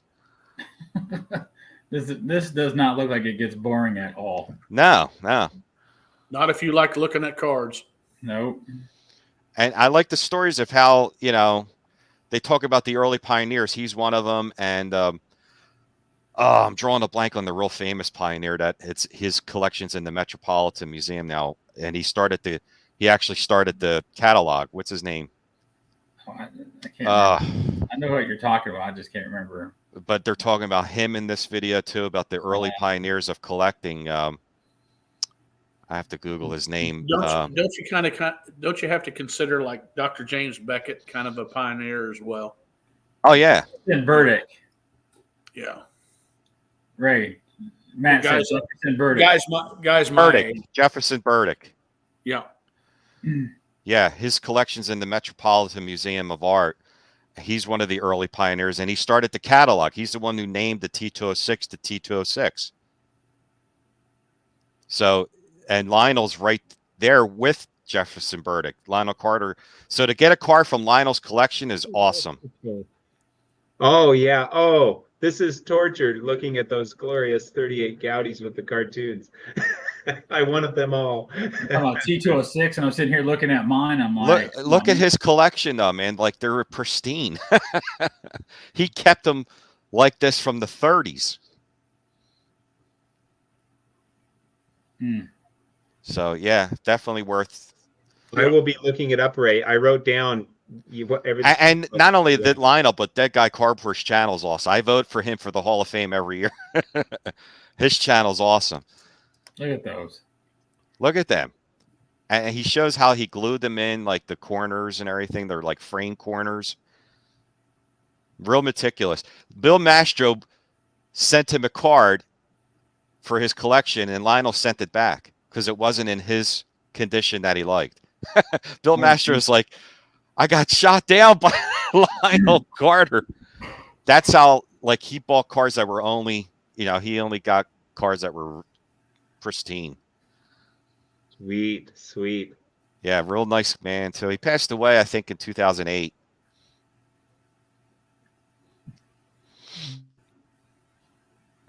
And the video is dated as well. You can tell that it's the video's early 90s because Mastro's, I think, in jail now. Yeah, I would imagine, you know, and I don't have any T206s. I don't know much about them, but I got to hold Dave's glorious Christy Mathewson nice at the National. But that's a beautiful card. Just any one of those cards is going to be pretty spendy, even the comments, just because of the condition. Yeah, I'm looking for any Lionel Carter card. Now they're only SGC. He only dealt with SGC. So I just want a Lionel Carter card. I don't care if it's a common nobody. Just to have one of his cards would be great. I got to plug in my computer. It just told me it's getting ready to die on me. Oh, not those glorious 38 Goudies. Oh man. Jeez. The brownbacks. Yeah. They all have his name on them, Lionel Carter collection. So a friend of mine went to the Philly show recently and bought just any T206 that he could find with Lionel's name on it. And it was like a guy I never heard of, but he just wanted a Lionel card from his collection. And there's a premium to that apparently too, right? The cheapest ones I've seen are like 150 and they're SGC3. you know, but it could be, it's a very common T206 card, but it's from his collection. Okay. But that was a couple years ago, 2 years ago, the last time I looked. Oh boy. Look at that. So are jacket. you looking for a T206 specifically then, Ray? Is that what you're looking for? Yeah, I'm looking for any one of his cards. Because I just went on eBay and I'm seeing some options here. Like there's some $55 buy it now with free shipping SGC, and it shows Lionel Carter collection on the slab, but yeah, you know, they're not T206s. There's some 1962 tops, and yeah, I mean, there's a couple of them. Anyway. Yeah, and I've always searching it. He's hard to find. I would just type in Lionel Carter collection, and I haven't looked in about 2 years. But thinking of this tonight, you know, so yeah, that's a good pickup, Adam, to get a Lionel Carter card and a card like that. Well, thank you, my friend. I really love pretty that cool, card. man. Jeez. Hey, so before you guys kick Ray and I off, we were talking earlier while we were watching your stuff, and who was the very first person you saw on YouTube? Not your best friend, not somebody you got to know right away, but who was the first one that you remember seeing on YouTube that's a baseball collector or baseball card collector? I can't say for sure, but the first that I remember is Mike, baseball collector, Mike Moynihan. How about you, Dave? Oh man, I'm thinking. Yeah, I can't remember. I mean, it could be Mike. I mean, it could be Ray. I mean, it's yeah. I just can't remember who it was. I mean, I think I might have been just on there, and I just saw baseball cards and clicked on it. I mean, I can't even remember who it was. Right. Okay. It's kind of fun. I know who it was for me. It was baseball collector with Golden Age of Cardboard, and it was paparazzi grading videos. Yeah, I watch all of John's grading reveals. They're cool. Yeah. Paparazzi was one of my early ones. Paparazzi is responsible for getting me into vintage baseball cards because I saw one of his videos. Yeah. That's I remember seeing like some of like the earlier stuff of Pepino, man, when he was sitting in the shed, Dude, you got to go back. You think he's funny now? You got to go back to early days of Pepino. They're awesome. They're just worth the price of admission to watch. Yeah, it might have been Pepino because I remember sitting in that damn shed with all that stuff. And there's one video, man. He used to do this mail day thing where he would shoot this horn, like this blowhorn, and he had a cat sitting on the table, and he goes, "Mail day!" The cat goes, cat's flying off the table. Oh man! And I was like, "Holy dude, you just scared the crap out of your cat." There's another video where he gets out of his car, and he's in a parking lot. He opens the door, and he's got the camera set up on a tripod in the parking lot. He gets out of his car, but doesn't put the car in park, and he goes towards the tripod. You see the car still moving away. You see him running back. Holy frijoles. He's like, I got to he goes in the car. I'm like, dude, you're nuts. Hey, Ray and everyone. I cannot show the 1954 Topps Hank Aaron today, but I can show a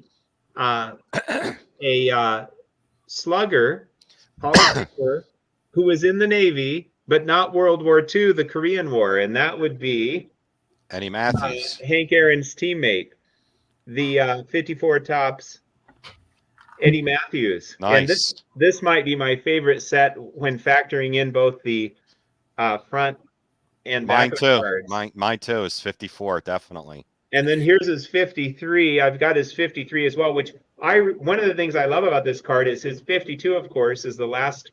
His rookie card is the last card in the 52 set, number 407, I believe, and a very, very, very expensive and tough card. Toughest Hall of Fame rookie card, I think, of Topps. It is. Yeah. So I think this 53 is a really, really nice one to have. That 54, the 54 Matthew, is the very first vintage card I ever got, and I still have that. I still have that card. It's in my drawer, in my desk drawer. It's not graded. It'll never be graded, and you can see the rubber band marks that I had because I put it with the Braves cards as I collected to throw stuff in my shoebox, wrap rubber bands around it, and toss it in my shoebox.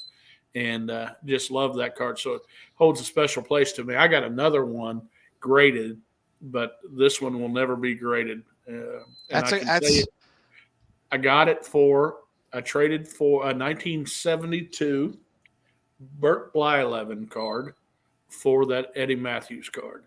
And I remember a friend of mine that looked after me that was, 7 or 8 years older said, do not trade a card with this guy without me being there, because he thought at that time that 72 Burt Blyleven was a better card than the 54 Matthews. And times have changed a little bit, but he was just looking out for me. But you looking back at it now, I got a pretty good deal. That's actually a good question to bring to people, like if they can remember what was the first vintage card they ever bought. You guys know if you can remember? It's easy for me. And the reason it's easy for me is because I've only been collecting vintage baseball for like 3 years. But here's what happened. I was watching, surfing the YouTubes. And to the best of my knowledge, Mike Baseball Collector, I remember first. But it might have been, if it wasn't him, it was Paparazzi. Because I was watching one of his videos. And this was me just surfing the YouTubes. And I had collected some basketball cards in the past, but never baseball, never followed baseball. And he was showing some of his grading reveal cards, and he showed a 56 Topps card. I don't even remember who it was. And he showed the back, and I saw those cartoon panels on the back of the 56 Topps, colorful and, taking up most of the back. And it was so nostalgic for me. I said, I just want one of these cards. So knowing nothing about baseball cards, although I knew something about cards, I went online and I didn't want to spend much money. And I knew Hall of Famers were good. So I thought, well, I'll get a Hall of Famer. So I bought a BVG Hoyt Wilhelm and way off center, but sharp. And I ended up giving that to Vintage Card Steve, just because I know he's a big Hoyt Wilhelm fan. And then it wasn't long, a few days later, I had this sinking feeling in my gut, because it's like I really wanted the mantle, just because that was the big card in that set, And so I actually sold a Shaq Bean Team card that I had graded a PSA 9. I had a couple of them that I had spent either 75 or 90 bucks for. I don't remember which, but I sold it for, I just got lucky, and it was 1,225 bucks at auction. And that paid for most of this card. Nice. So this was my second vintage card. The first one I gave away. And this is an older graded 5. It's off center top to bottom, but other than the off center, it looks to me, it's got a PWCC sticker on it. It looks to me like, other than the off center, this is exactly what it was like right out of the pack. I mean, it is just so fresh and so clean. So that was the second, but the first big purchase and the first card I had, I gave away. So a little easier for me since I haven't been doing this too long. I don't want to show mine now. Thanks, Adam. No, show it. Mine was mostly paid for by the Shaq, and I still have a Shaq Beam Team. I bought it raw for 50 bucks, sent it into SGC a couple years ago, and it came back a 9.5. So that's pretty cool. So these two I bought together at a card shop out in Tucson, Arizona, and I think it was either 2011 or 2012. You ready? Yeah. Bring me up, John. Oh, nice. Oh yeah. Not the best. That's the perfect place to get your video stuck, Dave, because then we can just keep looking at those glorious cards. That is such a sweet Willie Mays. Yeah, I keep falling out of my internet connection for some reason. But yeah, bring that up. Like you can see, like these cards, like it's somebody looked like they were trying to trim it over here. You know, it's still absolutely gorgeous. I mean, yeah, the color's still nice. Yeah. You know, I mean, a little paper loss, you know, back here, but you know, I don't care. A lot of paper loss on this one. one soft corner there. That's all. A little bit of. I tell you what, but that's your card, man. That's your card, though, dude. That's you know, that's awesome. That's, you know, like to me, like I thought about it as like, you know, like upgrading those. I wouldn't mind upgrading, but I could never get rid of those two cards. Such a sentimental attachment to those. I have a lot of lower grade cards in my collection, but I don't look at them. I don't look at them, and I have some higher graded cards too, but I look at my Warren Spahn, which is my first card I ever had, with more conviction than I do any other card, just because that's where it started, baby. You know, that's where it started. That was my first prom date, man. Yeah. Well, by the technical definition for most people of vintage, I guess this one here would qualify as my first ever vintage purchase, which I would have gotten in either 1989 or 90. That's the Rick Cerrone rookie, isn't it? Yeah, exactly. Yes, sir. Rick Cerrone was good, man. I've been looking for that Kevin Paisley. Well, my first vintage is from the 70s as well. It's the 70 Topps Rod Carew. So, you know, I bought that at a show in the late 90s at a card show, because at the time I was only buying current players in the 90s, like whoever was the hot thing then. I didn't buy guys that, you know, from the 70s, 60s, or 50s back in the late 90s. So then I was at a card show and I saw the 70 Topps Carew, and I don't know why, but I loved the card. And that was actually my first kind of vintage. I guess you could say it was the 70 Carew. So you bought that after your voice changed and you grew hair on your chest then? Huh? Exactly. I think I just broke the rules. I showed Mantle sorry about that. I showed a non-veteran. Yeah. I got excited. Oh, we already broke the rules, so. But I tell you what Mantle did do is he did go overseas to perform with the troops. That counts then. Okay. You damn straight. Yep. And so if anybody's got a Bob Hope card, that counts too. Or Marilyn Monroe. Yeah. But actually nowadays, since I'm born in 74, I like to consider everything vintage only if it's 73 and earlier. So that's fair enough.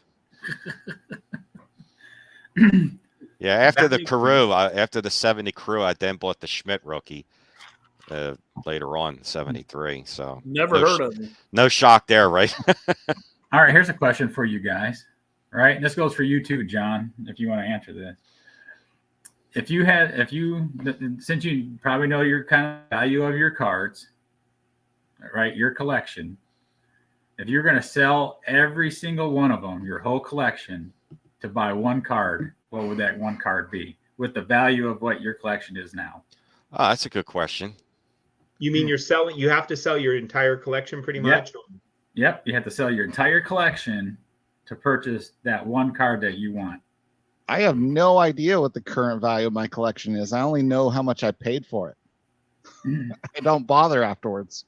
I would sell if I had to do that, if I had to do it, then, I mean, I wouldn't want to do it, but if I had to, I would sell my entire collection and probably buy the nicest 1952 Topps Willie Mays that I could. Oh, Mays. With the proceeds, yeah. I was going to say Mantle, but yeah, 52 Mays, 52 Mantle, without a doubt. Or 51 Bowman Mantle. Yeah, I mean, there's a lot of great choices. Yeah. Well, I have the 52 Mays, and I have 7 of the 52 Mantle. So, just kidding. Just kidding. I do have the Mays, but sweet. golly, that'd be, I don't know. I would get a 52 mantle and like a 4 or 5. Yeah. So I think I would sell all my cards, buy a Johnny Bench rookie card and a PSA 3, and then drink and eat well for the rest of my life. I really don't know. That's a great question. That's a great question. Yeah. I don't know. Maybe buy one of Dave Blue Jacket 66 27 Ty Cobb cards, or Yeah, I don't think I could pool all my cards and afford anything that's in one of his safe deposit boxes. So, well, again, I don't want to hijack your show. No, like Ray does. Ray wants to hijack your show, but Ray and I were talking. Ray and I were talking while we're watching your guys' stuff about Blue Jacket 66, and his collection. Of course, we all know it's amazing, but he's just. He's the snarkiest dude that we all know on YouTube, but he's such a great guy. And he can pull up a card and say, okay, you might not ever see these again. And I would love to have one of those, whatever he shows. You guys remember when he showed the Ty Cobbs? He had 4 Ty Cobbs. And a lot of people have one of those, but not too many, or anybody else has the 4 of those. And that's what I like about that's what I like about YouTube, like what you guys are doing here. Adam, you show a card. I might have that same card, and I got a Stan Musial that's a higher grade than your Stan Musial, but I really like your Stan Musial. And it's just I don't know. I just love to see that kind of stuff. And I like to see when Dave shows something, I want to stare at that in awe, and if you pulled up a 54, 54 orange spawn, I love my 54 spawn, but I like looking at your 54 spawn, you guys know what I'm saying there? Mm-hmm. And I don't know. It's fun to see, like Blue Jacket show some stuff and thing. And you learn from those, but you get to see those cards. We saw those T206 cards that John was showing on, from that big collection. I just love looking at those cards, and whether if I have them or not, I still want to look at them. Right. Oh, what I like looking at for some reason are these Z nuts. Oh yeah, I was with you. Yeah, like just looking at these black and white pictures, and the font, everything else that's on there, and just like seeing how like a little cut thing, or they're just like rounded, or they're square, or this is how they came out of the pack or whatever. I mean, they're just gorgeous cards, I mean. Yeah, the only time I cringe is when I see somebody trying to mutilate a card. Like there's a 52 mantle out there that that you can buy that's got a beard drawn on him, and yeah, it's a 52 mantle, but somebody, I'd like to grab whoever drew a beard and a mustache on that card, and grab them and throw them off the boat, man. But anything else, if it's got rubber band marks or rounded corners or whatever, I like to see it. I just, like you showed those cards. I don't have those cards, and I'm glad you took them off the video fairly quick, because I might wake up in the morning and say, oh gosh, I need to get some of those cards. I just love looking at cards. You know what's going to happen, Chris? You're going to wake up in the morning and you're going to say, how did all these Z-Nut cards get in my bed? No, there. Like this, it's the same, the same team DiMaggio played for, I think the year after this one. I mean, like just like, but I mean, these are a lot of. This set is huge with cards, and like the biggest one is the DiMaggio in it. What year is that? Early 30s. When you pick those, yeah, I think this one. I'm about to say, was this? I think Adam, didn't we decide this was like a 35? This one. It was 30 something. That's all I remember. Yeah. I think like because the rest of them have like a, on top they have like the year. Like this is a 30. There's like some 27, 28, I think a 29 in there or something. But yeah, they're just like I saw those and I was like, I ain't passing those up. Yeah. I don't blame you. But it's such a huge set, and I'll just pick them up slowly over the the time, and that's it.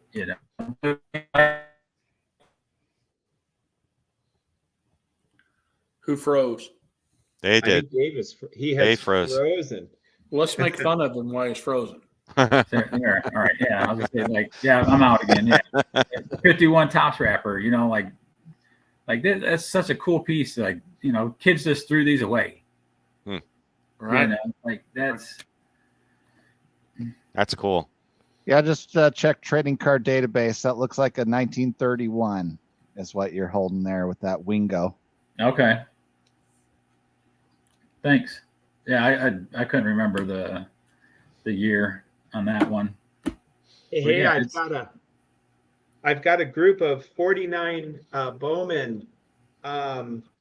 In fact, I think this is hilarious. I have 49 Bowman Slugger Hall of Famers, right? Remember that trivia question I asked earlier? I think any of these four could have been the answer. So you want to see them? This was the person that, I was thinking of. They're in the military, in World War II, in the Navy, a slugger, a Hall of Famer. I was thinking of Ralph Kiner. So that's his Ralph Kiner in a 4 from 49 Bowman. Just love this set. And this is most of the cards I have from 49 Bowman right here.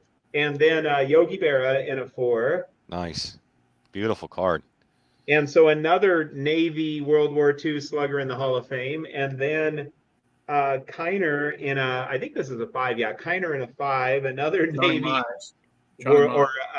Johnny Mize. Sorry, thank you. Yeah, I already showed the Kiner. Johnny Mize in a 5. Another Navy World War II slugger Hall of Fame. And finally, Stan Musial. Because I don't know, was he in the Navy? Or did I get that part wrong? He went in 1945. I think the Navy, but it was 1 year. He was also the Navy, and another possible answer was Duke Snyder. Okay. That I didn't know. I didn't know about Duke. But check this out. And Pee Wee Reese was in the Navy. Pee Wee Reese was. Yeah, I didn't know about Duke. Not exactly a slugger. This is a PSA. A Pristine 1 SGC, but what's cool about it is someone wrote with a fountain pen some of his 1950 stats. 346 batting average, 28 home runs, and I believe 109 RBIs. So, I don't mind that sort of writing. This probably would have been a really nice looking 3 maybe if it weren't for that writing. And so I got this at auction for a great price. I think it's pretty cool. Written with a fountain pen. I'm probably written, like not that long after the 1950 season, which is pretty cool. It's like they wanted to add some stats to the back of the card. Adam, that's not stats. That's somebody's social security number. That's an early social security number. Oh, is it? Oh, well, darn it. It sounded good. Well, I see on the chat that Orlando Collector's Dream is past his bedtime and he's going to bed. But isn't it neat that somebody that's just starting to collect vintage like Orlando that has a small collection watches the show? Yeah. And is learning so much from us. like the world's nicest. He just happens to have the world's nicest 1952 mantle, Topps mantle. I don't know how he picked that up. Well, I do. I saw the video.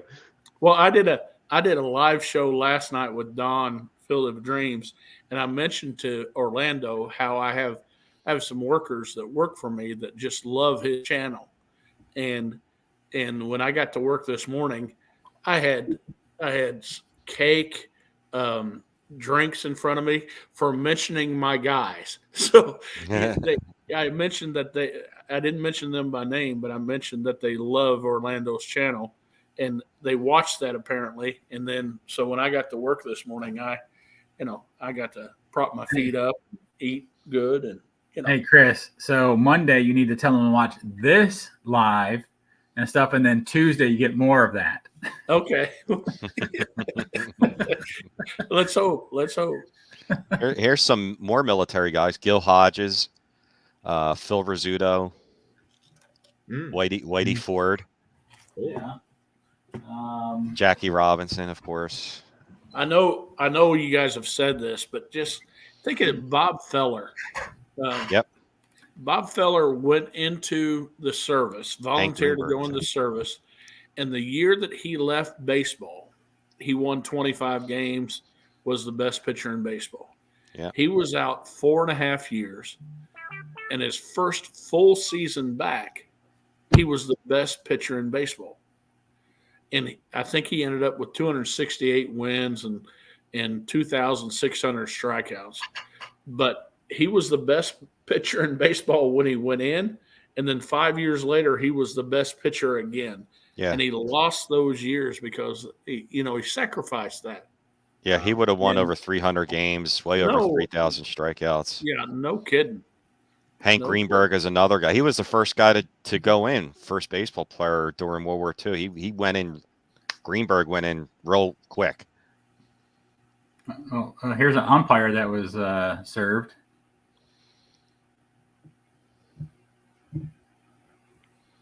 Jocko Conlon. Yeah. Oh, yep. Sweet. I had shown 52 tops that I had of Hall of Famers, but I didn't show Phil Rizzuto because I didn't remember or I wasn't sure. But there's Rizzuto in a Gem Mint 3. and also, this card is ridiculous. I happened to get this about a week before Marty Ford passed away. This has got to be the world's nicest Gem Mint 4. It's off-center to the top, which you don't notice with the light borders. But other than the off-center to the top, it is just like it's ridiculously sharp and clean. But the first Topps card of Whitey Ford, so that's pretty cool. Yep. And here's a nice little all-time favorite. Yeah, I'm looking for that card. Yeah. Oh, sweet. Beautiful. Yeah.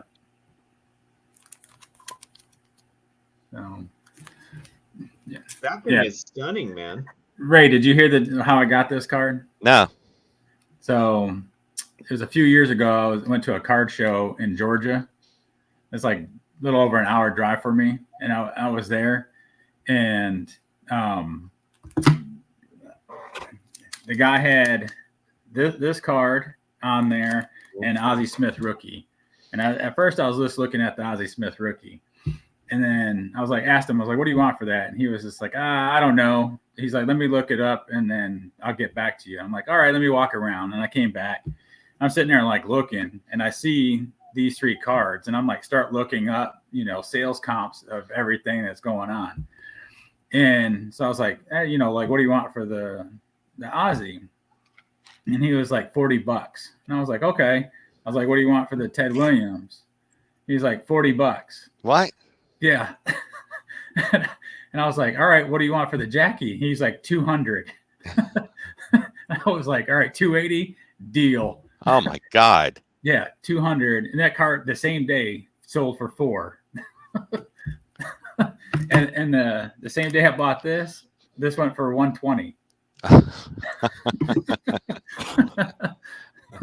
Wow. Yeah. So I was like, all right, man. Yeah, that's a no-brainer. Yeah. That is awesome. Hey, I know Theo had mentioned Clemente serving the Marines.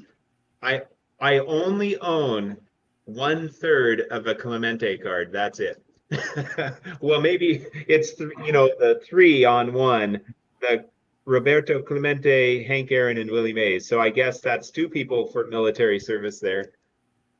But yeah, that's my only Clemente card, or a third of a Clemente card, depending on how you want to parse it. All right. Let Theo jump in, man. I'm trying to get in that club. I don't want Theo taking over the show. Yeah, but I'm trying to get in that Club 21. I got his whole run. He won't even let me, won't even get me anything. Ooh, show us the KDKA up close, Dave.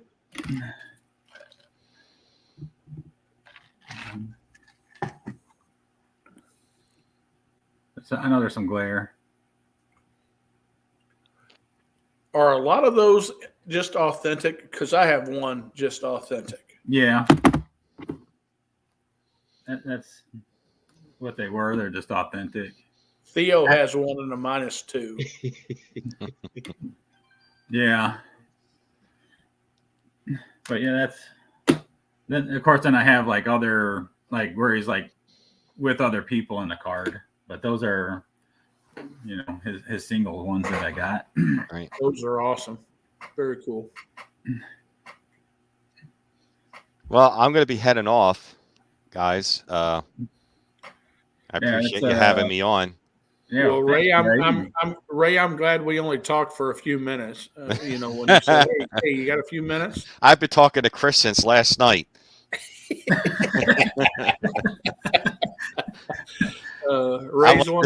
The day hasn't ended yet.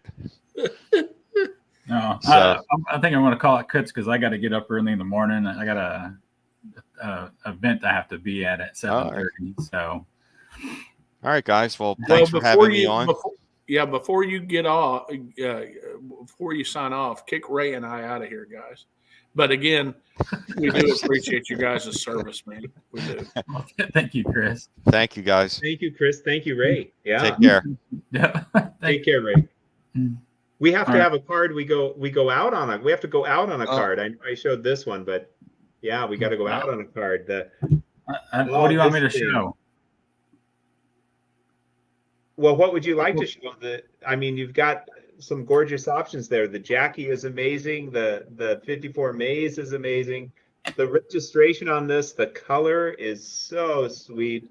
This card, you know what? How about a little investment advice? I know that's horrible, but I actually think this card at some point is going to be worth a lot more. But you know what? I don't care if it is or not. I didn't buy it for that reason, but I just think, 52 Topps Hall of Famer, first to integrate the American League, and there's much more that can be said. Yeah. I guess I'll go with my. Oh, heck yeah. Yeah. I'll go with that one. Show us the back too, if you don't mind. Nice. Back. Yeah, we're talking World War I veteran, right? Yep. John, do you have a veteran card you want to show? I know you've been in the background, but sure. I pulled down my only 49 leaf card that is also a beautiful one. Nice. Oh, Bobby. And he was I'm assuming in the World Army. War II? Yeah, World War II in the Army. That is a beauty. Yeah, this one, if you can look up really close at it, it's got surface wrinkles all over it. So, but they don't show that well. So, love the color on it. But yeah, awesome. I got him TDM through the mail. I got his autograph on a ball through the mail. Oh wow! Yeah, I think he was wasn't he like a senator or something like that for Michigan? I think.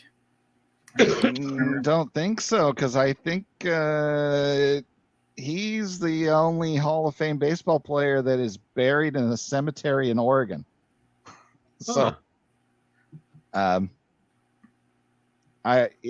in Central Oregon is where he is buried, and that's where he spent his later years. So,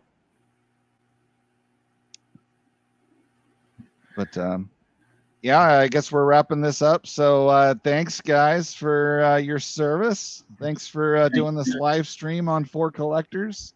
Well, thank you, John, for hosting it. Thanks, Theo, for mentioning it. I guess suggesting it. Yeah, and thanks all to our audience for coming along and taking part. And thank you, everyone. This has been For Collectors, For Collectors. Yeah, thank you, John. Thank you, Dave. Thank you, everyone, audience. Thank you, all the veterans up there. Yes. All right. We'll see you all next time then. Thanks, everyone. All right.